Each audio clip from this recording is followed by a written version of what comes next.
Another day, another blessing! Sobrang blessing ang araw na to dahil ito nga ang celebration at birthday din ng aming baby Eliana. 3 years old nga today ang ating baby Eliana at ito nga ang aming celebration at mga ganap sa araw na ito. Maaga pa lang nagising na ako para mag-prepare para i-surprise siya.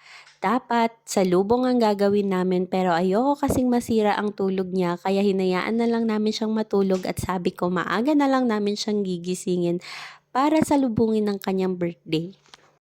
Sa kusina na nga lang din ako nag-prepare para pagdating sa kwarto ay ikakabit ko na lang siya. Yung partner ko nga sa pagkakabit at napag-usapan naming maaga gigising ay tulog na tulog pa sa tabi ng aming anak kaya hinayaan ko na lang din at ako na lang munang nagkikikilos. Buti na nga lang at nakaramdam at nagising din kasi hindi ko talaga mapantay yung paglalagay ng happy birthday na banner. Ang first birthday ni Eliana ginawa naming intimate at family lang ang kasama sa celebration. Yung second birthday naman niya sa Pilipinas last year kung saan nagkaroon naman siya ng party na maraming in-invite na mga bata dun sa kapaligiran ng bahay ng kanyang mamu. Ngayon naman, we decided na intimate lang at kami lang tatlo dahil na-miss nga ni tatay ang baby Eliana at gusto niyang bumawi sa bata. Dapat talaga ang celebration namin magja-Jollibee party na lang din kami kaso naisip namin wala namang mga batang mai-invite kaya hindi din naman siya practical. Hindi din siya mag-e-enjoy kung puro adult lang yung mga kasama niya. At dahil birthday niya naman ito, ang nag-decide nga kami na tatay na all-out birthday day niya talaga kung saan siya lang at yung mga gusto niya yung ibibigay namin for the day. Mabalik nga sa ginagawa namin ni tatay, nagkakabit lang kami ng birthday banner at saka nag-aayos na rin sa kapaligiran para alam naman namin na maganda yung magiging presentation ng surprise namin sa kanya.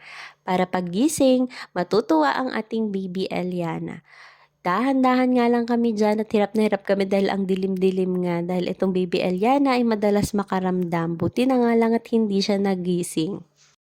Kaso nga lang, sa sobrang antok niya pala nung araw na yan, ay naku, muntik na kaming ma-epic fail ni tatay sa aming surprise. Si tatay kasi ay may pasok din sa araw na yan, kahit Sunday siya, kasi yun talaga ang working day dito. At kailangan niyang pumasok para naman hindi bawas sa sahod.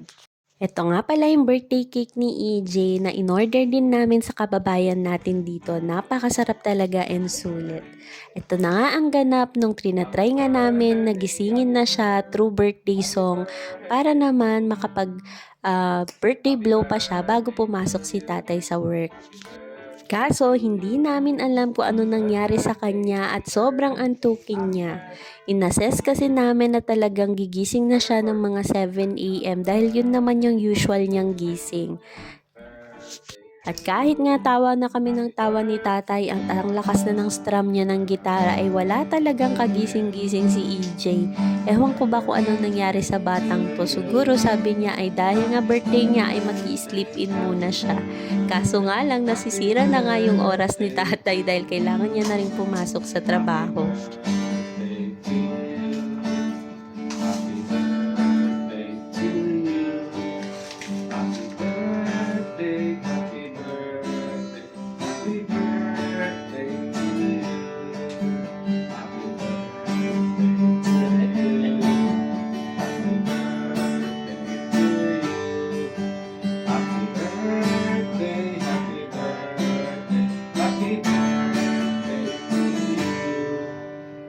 Birthday!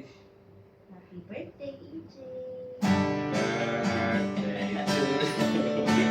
Happy birthday to you! Happy birthday, happy birthday, happy birthday to you! Thrilled! EJ, good morning! Happy birthday, EJ! EJ, good morning!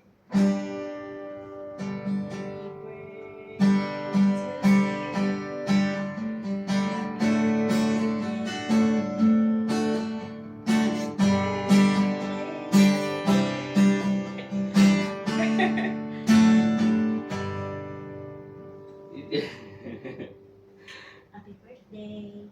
EJ,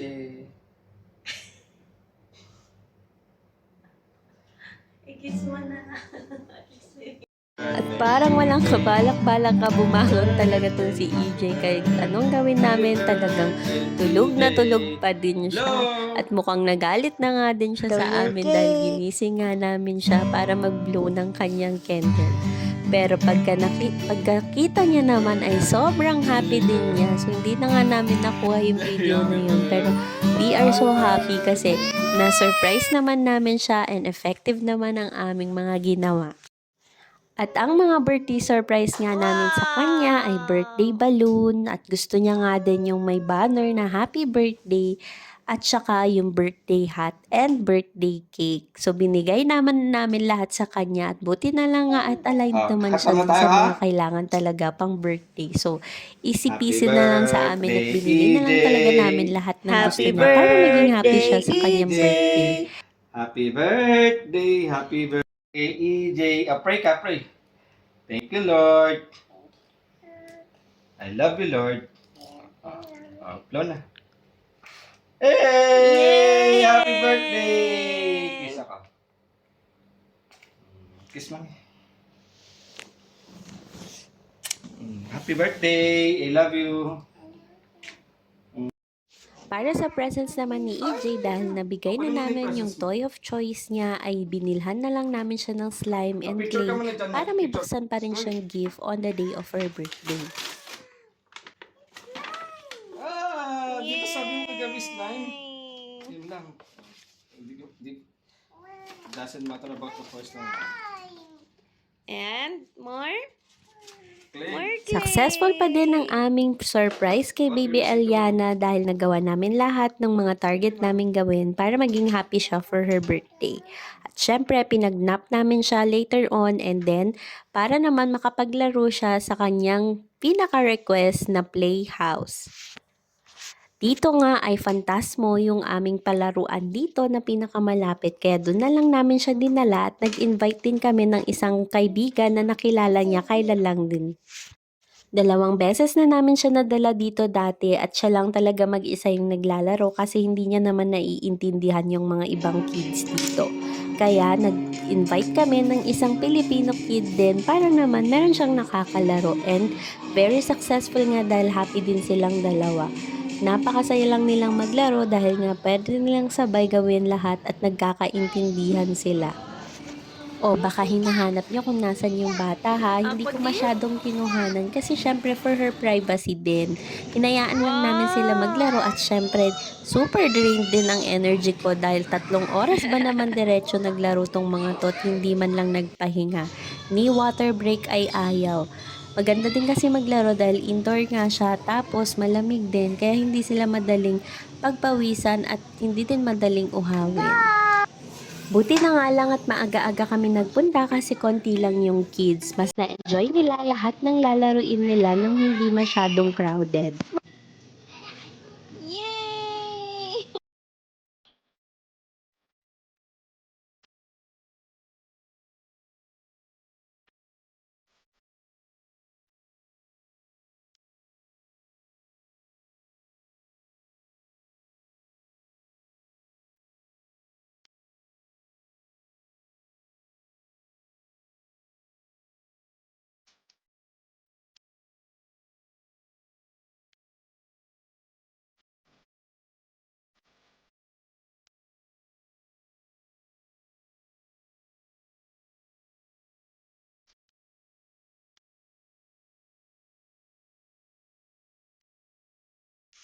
Thank you Lord for another year for our baby Eliana. Salamat po kasi ginawa niyo siyang healthy at masayahing bata. Thank you Lord God dahil napaka-smart kid din and brave ng aming anak. Thank you Lord God dahil kahit na napaka-imperfect and impatient parents namin at still learning, you still guide our child in everything that she does. Sana po hindi niyo siya pababayaan araw-araw kasama man kami o hindi. Nawa Lord God kayo ang maging kasama niya araw-araw at maging protection niya. Yan ang aming munting celebration. Shukran from Oman. Agyaman!